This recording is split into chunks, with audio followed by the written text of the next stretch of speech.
Welcome to Daily Wisdom, Walking the Path with the Buddha, a podcast shared by David Roylance.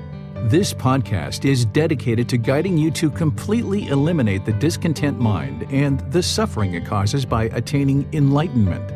Learn and practice the teachings of Gautama Buddha that will guide you to fully attain a peaceful, calm, serene, and content mind with joy.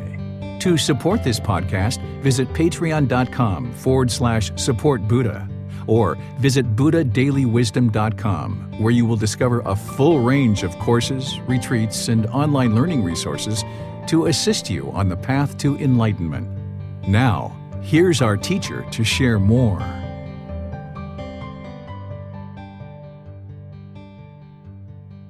Sawadee Kap. Hello and welcome to Daily Wisdom, Walking the Path with the Buddha.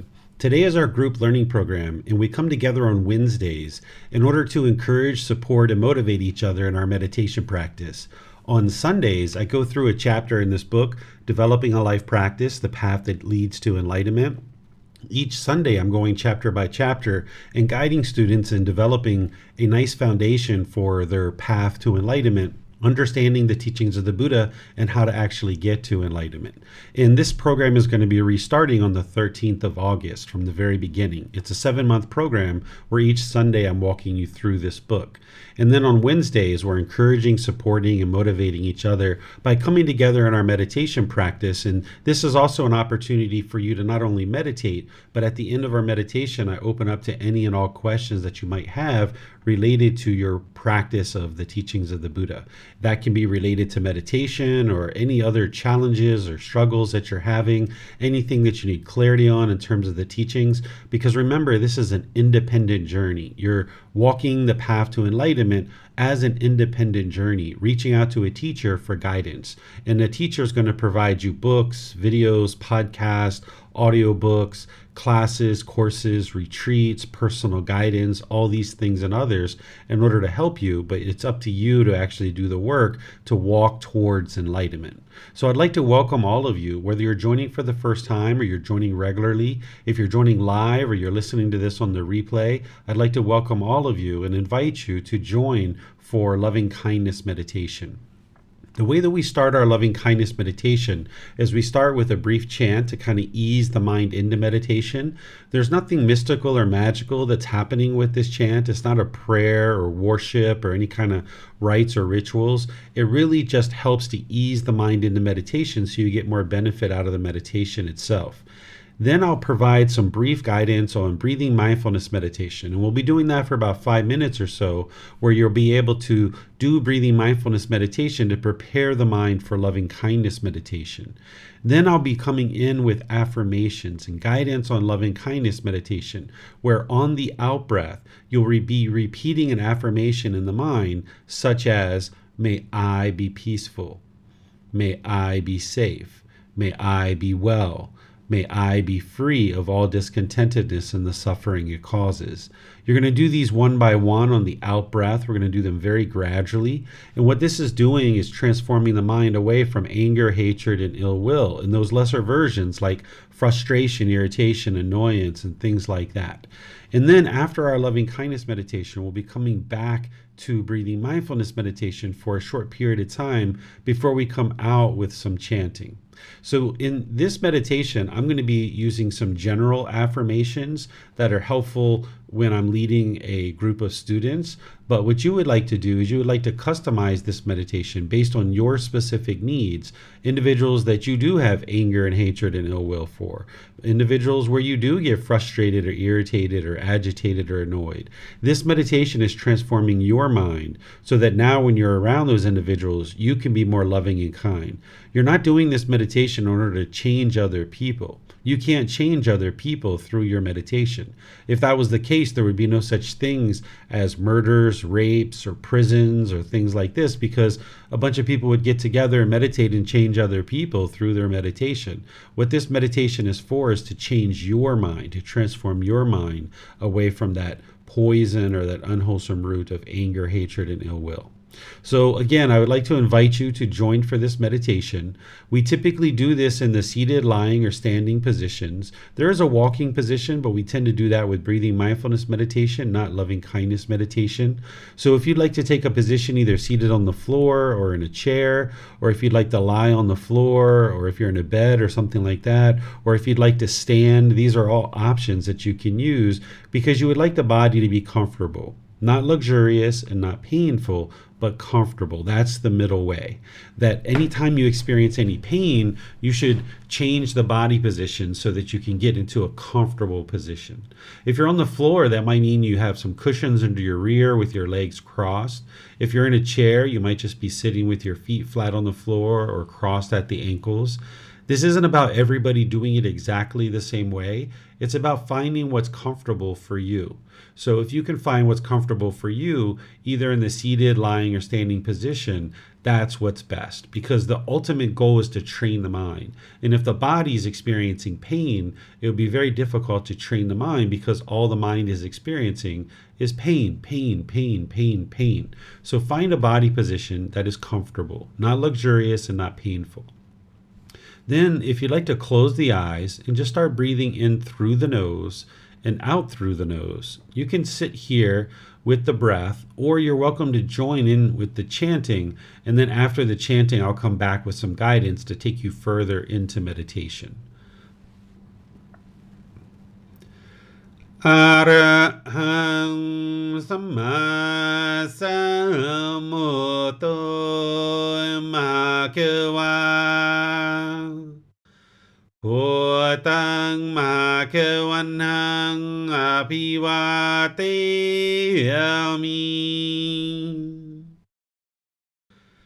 Savakato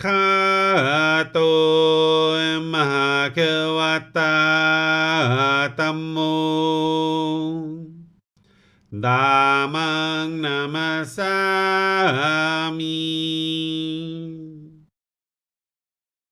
Supatipano Bhagavato Savakasangho Sanghang Namami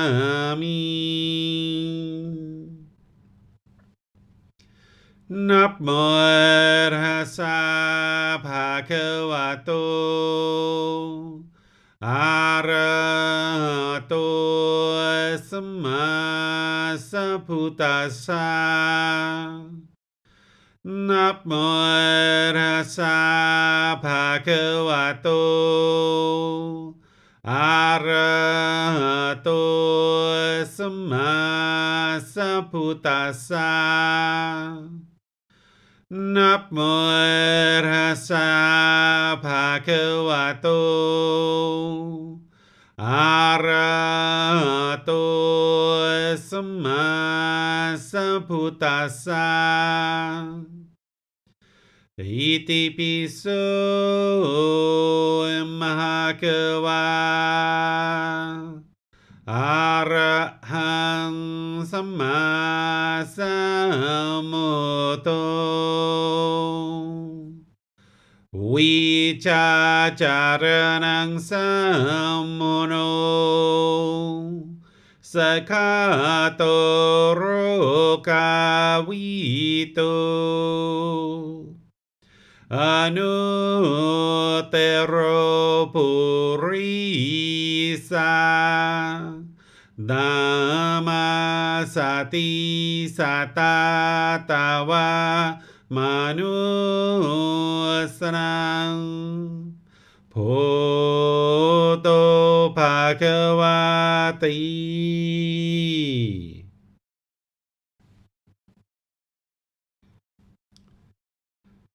Okay, with the body comfortable and the eyes closed, just start breathing in through the nose and out through the nose. Here you're just looking to establish the breath, a nice, steady, gradual, consistent breath. Not forced or controlled, just a gradual inhale through the nose experiencing the full breath. And when you're ready, exhale out through the nose. Breathing in and out. Your breath may not match up with the guidance that I'm providing, and that's okay. This is your practice. So wherever you get to the next inhale, just breathe in gradually through the nose, experiencing the full breath. And whenever you're ready, exhale out through the nose. Breathing in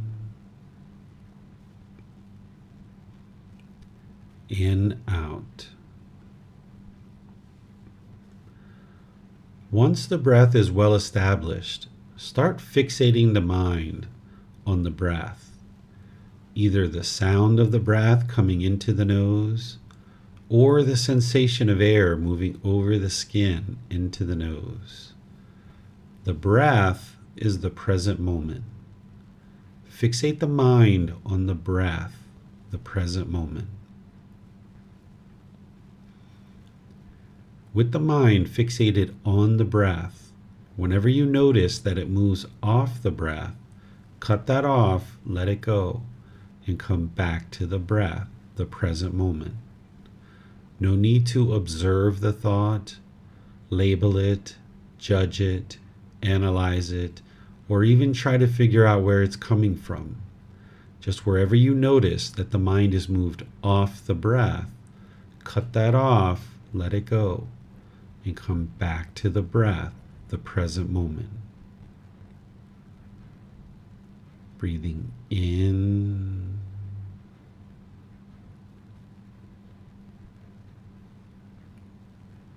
and out. I'm going to be quiet now and let you do this work of focusing on the breath, cutting off and letting go anytime the mind moves off the breath. Then I'll come back with guidance on loving kindness meditation. You have nowhere to go. There's nothing to do. No one needs you right now. This is your time to focus on the breath. Breathing in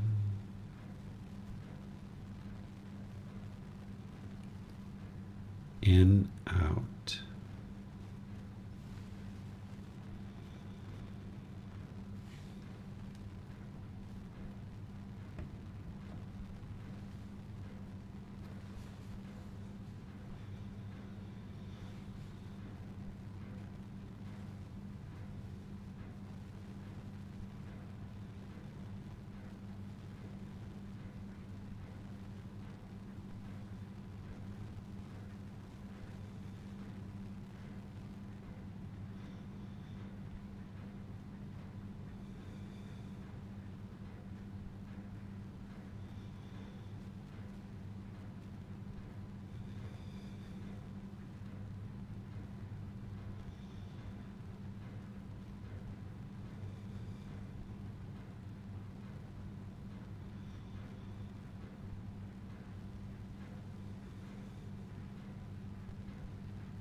Continuing to breathe in through the nose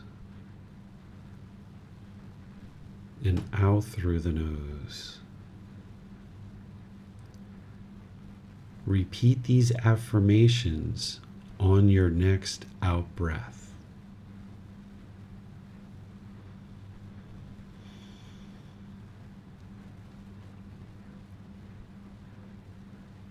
May I be peaceful.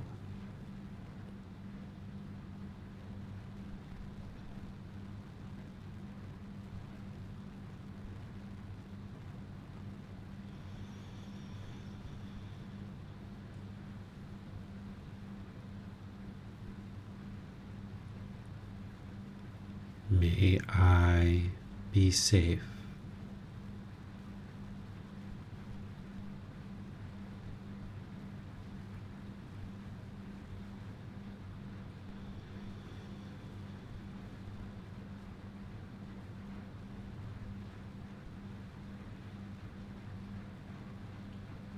May I be well.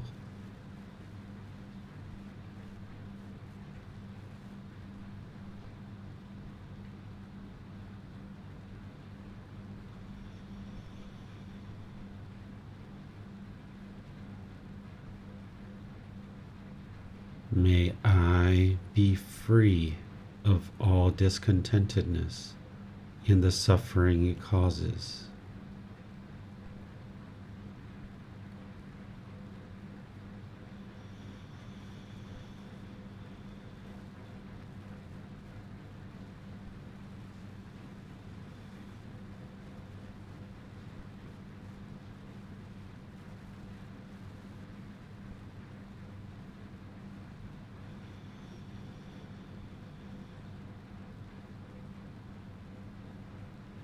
May we be peaceful.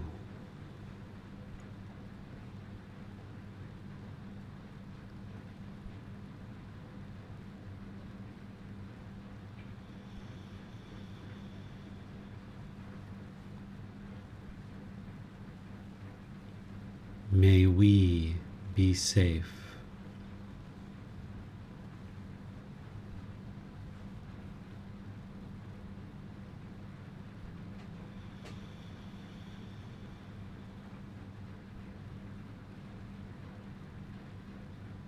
May we be well.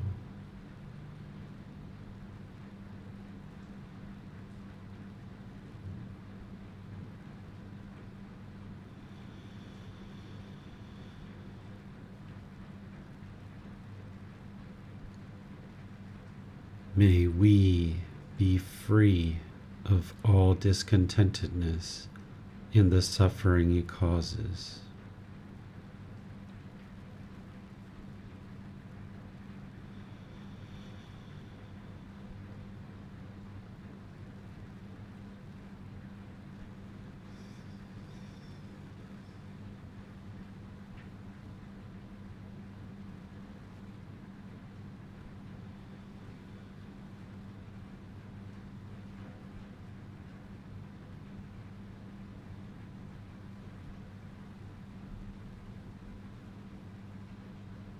May my family and friends be peaceful.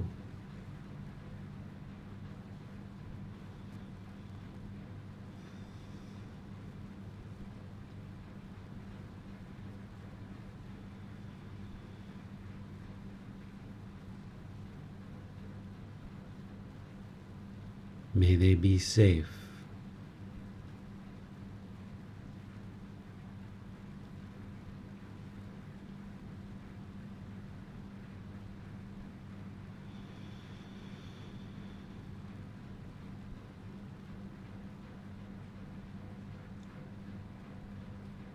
May they be well.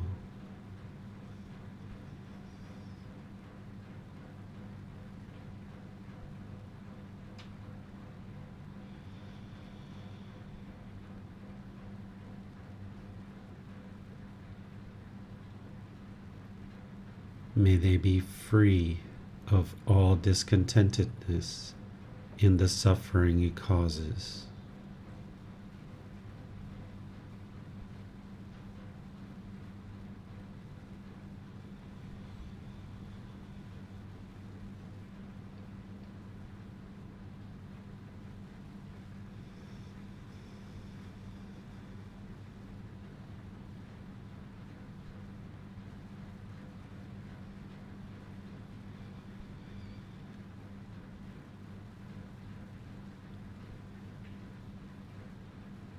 May my co-workers be peaceful.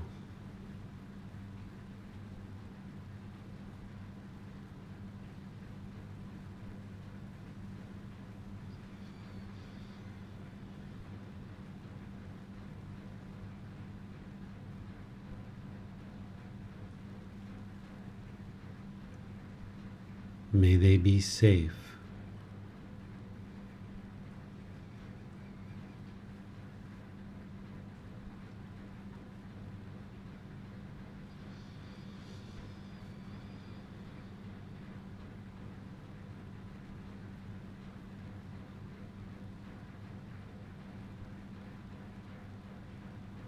May they be well.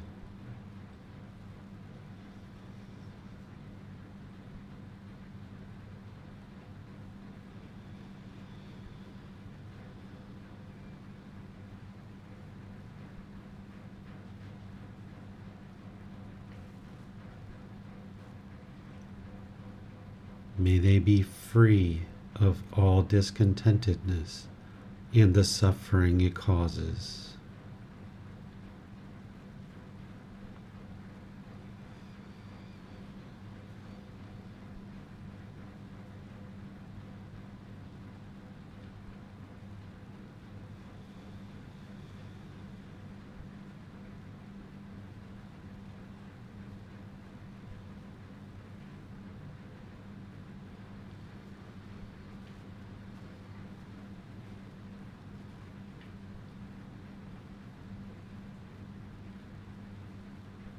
May all those who I come into contact with today be peaceful.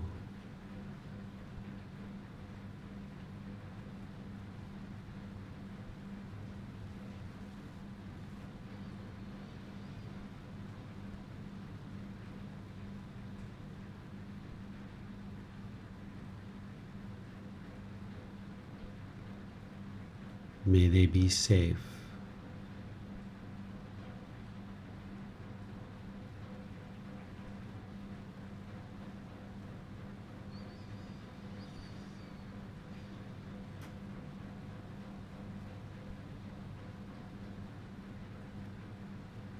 May they be well.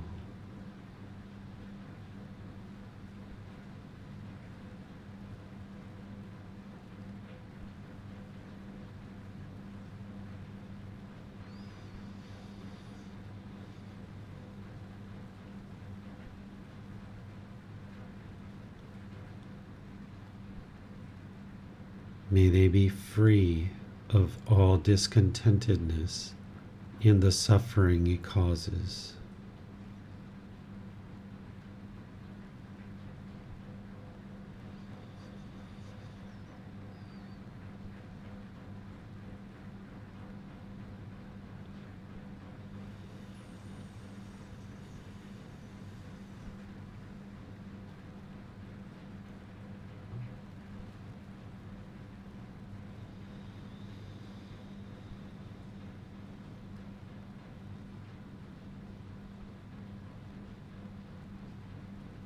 May all beings be peaceful.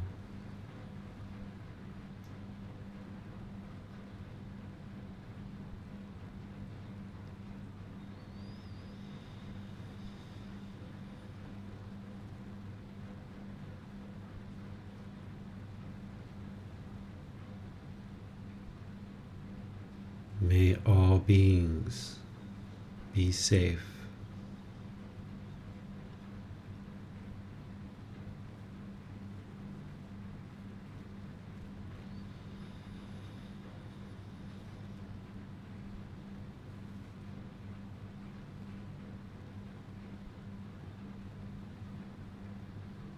May all beings be well.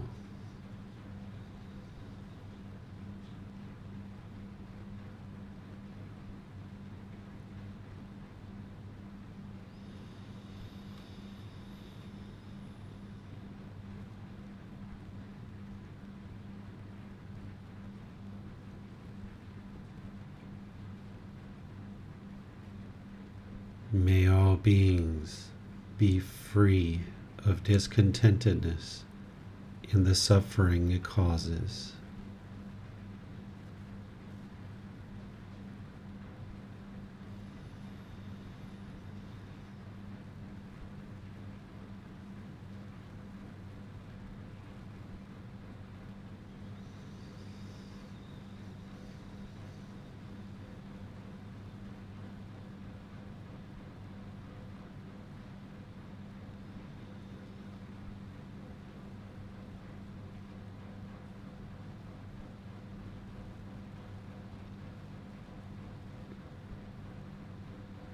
Now go back to breathing mindfulness meditation, focusing on the breath. Breathing in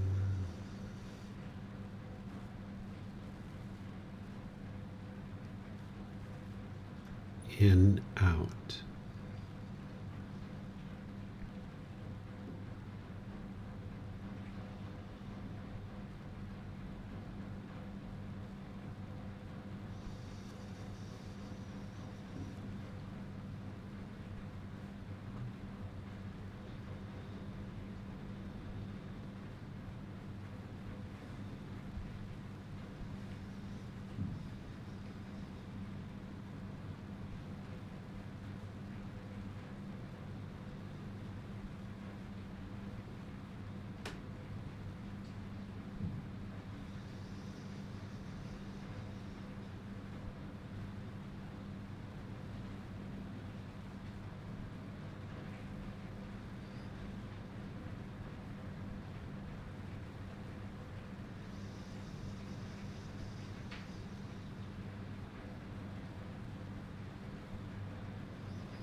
อะระหังสัมมาสัมพุทโธมหาเกวา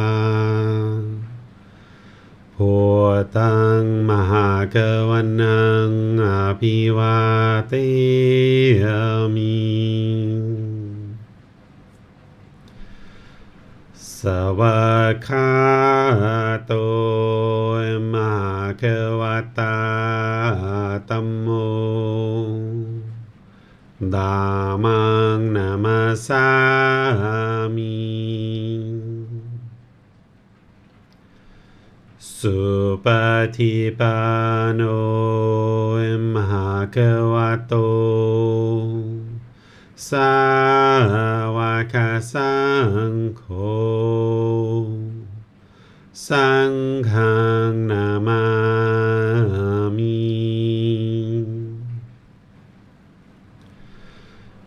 นะโมตัสสะภะคะวะโตอะระหะโตสัมมาสัมพุทธัสสะนะโมตัสสะภะคะวะโตอะระหะโตสัมมาสัมพุทธัสสะนะโมตัสสะภะคะวะโตอะระหะโตสัมมาสัมพุทธัสสะ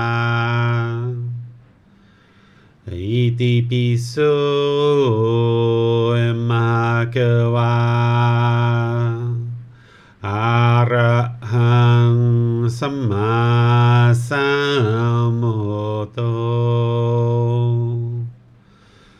วิชาจารณังสัมมุโนสกขาโตโรกาวิโตอนุเตโรภูริสาดามาสติสัตตาตวามนุสนังพุทโธภะคะวะติ Okay, if you guys would like to gradually ease your way out of meditation, what I'll do is I'll open up to any questions that you guys might have related to the teachings of the Buddha. You can ask questions through putting those into Facebook, YouTube, or Zoom, and I'll see those in the comment section. Or if you're in Zoom, you can either put them in the comment section or you can raise your hand electronically and I'll see any questions that you ask. Okay, so it looks like there's a question here coming in from Max. What is meant when offering someone to be well? So what you're doing is you're training your mind that you have an interest in seeing other beings be well, because that's what true love is that you don't want anything from them, you don't expect anything from them, that you don't have a bunch of conditions that if they're polite to me, if they respect me, then I will be nice to them. Instead, you're trying to remove all that expectation, all that kind of craving, desire, attachment, any kind of wants, and you're looking to get to a point with every single being in your life and all beings in the world that you don't want anything from anybody. The only thing you're interested in is seeing others be well. And this being too, this being who you are now, Max, right? This being that we refer to as Max, it's important that you take care of this being and have a practice of being interested in seeing this being be well too.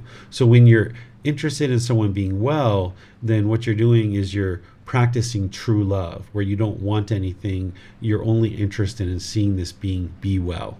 So those 4 affirmations are: be peaceful, that you're interested in seeing others be peaceful, but you understand that their peacefulness is based on their decisions. You can't create peacefulness for someone else, but what you're doing is in your mind, you're transforming it where you're only interested in seeing other beings be peaceful. And you understand that if you're being harmful through your intention, speech, and actions, or your livelihood, then that's going to potentially create an environment where someone can potentially become unpeaceful. You're not causing someone's unpeacefulness, but you can cause harm to an individual. So by you practicing wholesome moral conduct, you're ensuring that you're having this interest in seeing others be peaceful. And that's what's going to help you to not have that anger, hatred, ill will, frustration, irritation. And then through your moral conduct, you're practicing loving kindness, or this genuine interest in seeing others be well. So you're interested in seeing others be peaceful. You're interested in seeing others be safe, that they're being well, and that they're free of discontentedness and the suffering it causes. That means enlightenment itself. So you only have a genuine interest in seeing others be well, and you don't have judgment. You're not judging them whether they deserve your loving kindness. You're just having loving kindness for all beings, and you're transforming your mind away from any cravings and anger and ignorance that's going to stand in the way of you practicing this loving kindness towards others. So the loving kindness meditation is transforming your mind so that then in your intention, speech, and actions, you're then able to practice in such a way through your moral conduct that you're only loving and kind. And this is where you'll see your relationships blossom. Because when you have craving, anger, and ignorance in the mind, you'll tend to be harsh or rough or aggressive or bitter in your relationships. And now when you're putting that out, that's what's going to come back to you. So by you transforming your mind with loving kindness meditation and all the other teachings, now your relationships can truly blossom. Let's see, so Max follows up with, okay, I believe my idea of being well is incorrect. Possibly I view being well in regards to health. Yeah, you can think of it that way too, Max. That's part of being interested in someone being well, is that they're healthy, that they're mentally healthy, they're physically healthy, but understanding that because of impermanence, that beings can't be permanently healthy. But you're trying to cultivate in your mind that you have this interest in seeing others be well, whether that's physical health, mental health, or anything else. But you're not wishing for that to occur. You're not hoping that will occur. But what you're doing is you're transforming your mind so that you only have a genuine interest in seeing them be well. So you're rewiring your mind so that now, say, I don't know, I'll just use an example from my life. Like when I was growing up, I had a lot of hostility towards my mother.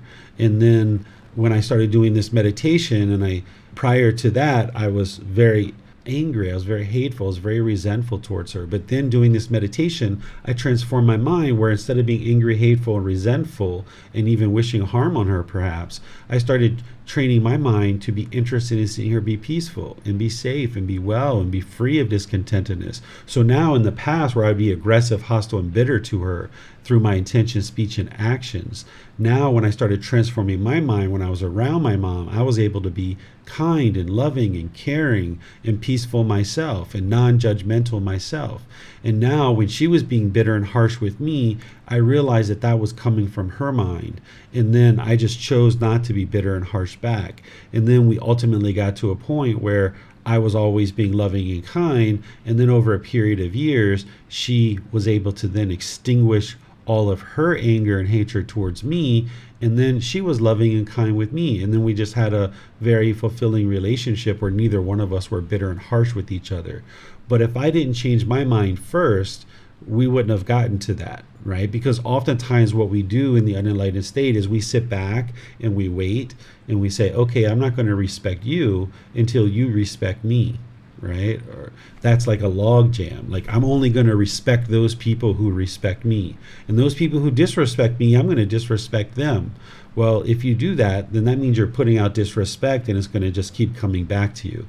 So it's like a big log jam if everybody's waiting for other people to be respectful before I will be respectful. Instead, what you need to practice is you're always polite, kind, friendly, respectful with loving kindness permeating in the mind, this genuine interest in seeing others be well. And when you put that out, if others choose to be bitter and harsh, that's their choice, but you're not going to allow your mind to do that. So you might choose to move on from that relationship, or it might be something temporary. Maybe you're going to a store and there's a cashier who's bitter and harsh, and you're being loving and kind and polite and respectful, and they're just being bitter and harsh. Okay, it's a temporary thing. You handle your transaction and you move on. No harm, no foul. No expectations of this person to be any particular way.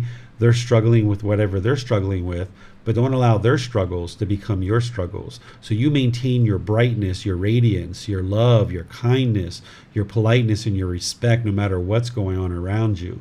And then you just choose where you go and what you do and what you choose to associate with. But where you see somebody else having a miserable time at their day, don't allow your expectations of them to be well and safe and all of that to then create misery on your side, because you understand that everyone's peacefulness, safety, wellness, and discontentedness or peacefulness, it's all based on that individual's decision. So even though you're transforming your mind to have a genuine interest in seeing this being be well, you understand with wisdom that for them to be well, they have to make certain decisions. And when you encounter somebody who's not well, You don't take it as you've done something to cause that, because you can know very clearly that anything that's going on in their mind and any way that they're choosing to interact, they're choosing to do that on their own. You didn't choose for them to be angry. You didn't choose for them to be bitter and harsh. They're choosing that for themselves. But you're going to choose to maintain your calmness, composure, your evenness of temper, your loving kindness, your compassion, concern for the misfortune of others. And then if you just need to go about your day, then you go about your day, right? You might say, have a lovely day. And it might kind of scowl at you and, make an ugly face because they're just so disgruntled perhaps. Okay, well, that's what they're choosing to do, but you don't need to allow that to rain on your parade, so to speak. All right, so great questions there, Max.